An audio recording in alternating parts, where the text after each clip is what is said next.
Hello, everyone, and welcome back to the Customer Success Connect series. Today, we're tackling a topic that is dominating boardrooms in 2026. What is it? Is digital sovereignty. I'm joined today by Charles Cabouret, we can call him Charles, an expert in this space.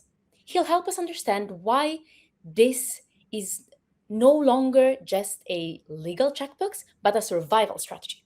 So, Charles, thank you for being here with us today. Everyone is talking about this. Is this just a fancy new way to explain privacy? Thank you, Nivine. It's a pleasure to be with you today. Sovereignty, right? Uh, I I think today sovereignty is a huge buzzword. Everyone is surfing on it, and we are trying to understand what's happening in the world with HCL software. We are trying to visit many countries because many countries have a different point of view on sovereignty. There is Europe, including France and Germany, that are very close. That are trying to get on the cloud, but sovereign, right? So you can see a lot of bubble with a lot of a partner from us, like Ionos, like Exoscale, and they are trying to propose a sovereign cloud platform. Some other countries, for example, in North Africa, do not want to push anything in the cloud. They are not trusting it. So they have more data center and they want to keep the data on premise. And there is also hybrid model, like in India, for example, where they are trying to mix between which is very secure, needs to be on premise. Some other things can be on the cloud. And then it is no longer a fancy world because he wants to have a plan A, which that can be a non-sovereign offer, and then plan B, which is a sovereign offer. And sovereignty is such an interesting topic because everyone, it's really touching the deep of ourselves. So every organization is looking at themselves and how do I fit on the sovereignty scale.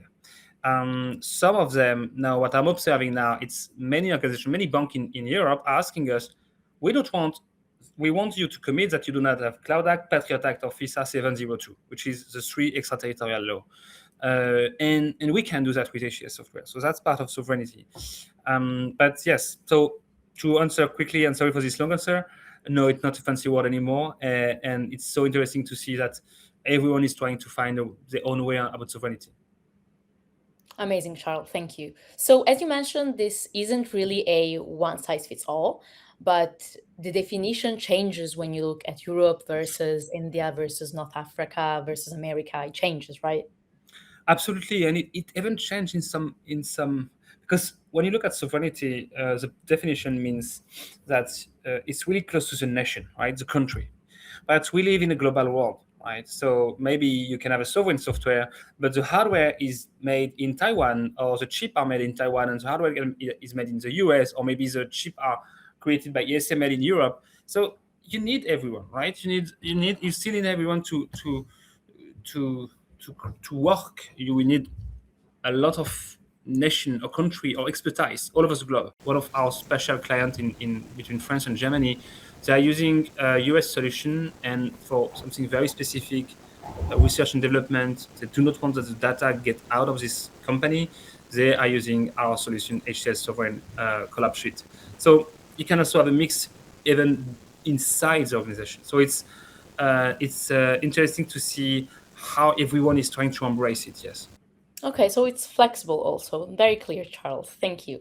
And before you were mentioning banking.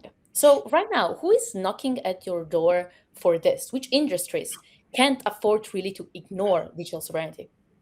I think the most important industry we are working on is definitely government, military, intelligence, defense.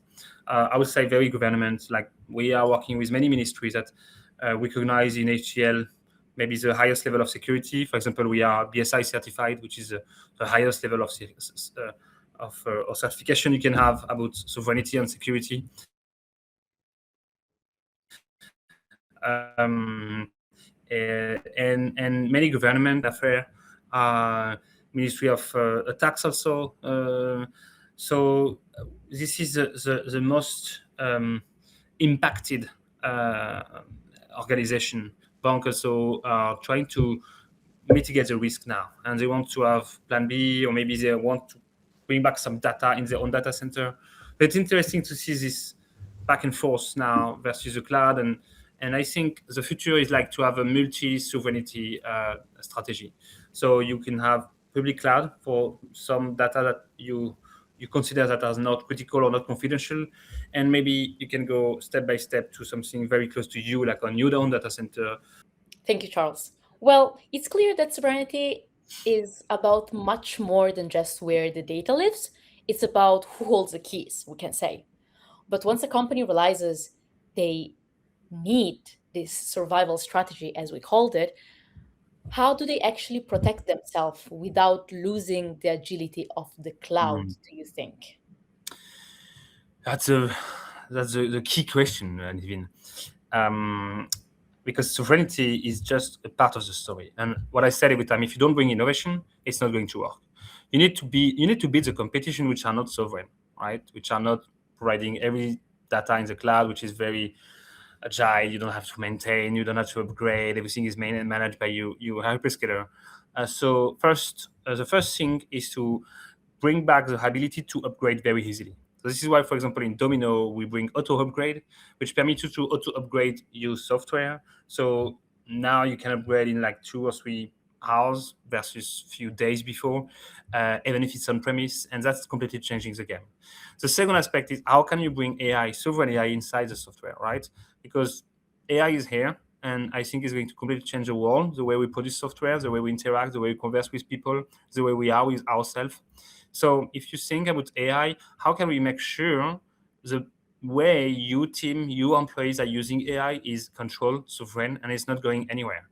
Inside Domino, we bring, without trying to sell my solution, but we try to think about that. How can we bring sovereign AI with Domino IQ, which is our local AI that can be completely cut off any cloud system, and then you can make sure that your data, your sensible data, the brain of your people, the knowledge of your people are staying under control, but still they can innovate and be fast. So that's the two dimension, right? How can you bring auto upgrade technically and still innovation with sovereign AI? That's the main focus we have today in HCL software. Well, you mentioned Domino. So, actually, in our next episode, we are going to dive into HCL Silver Bullet, if we can call it like this, and why it's becoming the ultimate insurance policy for global businesses. So, in the meantime, a question for who's watching: is digital sovereignty a priority in your boardroom this year? Let us know. Charles, to you, thank you very much. And I'll see you in the next episode of Customer Success Connect. Thank you so much, Nivin. Have a great day. Thanks for watching. Thank you, Charles.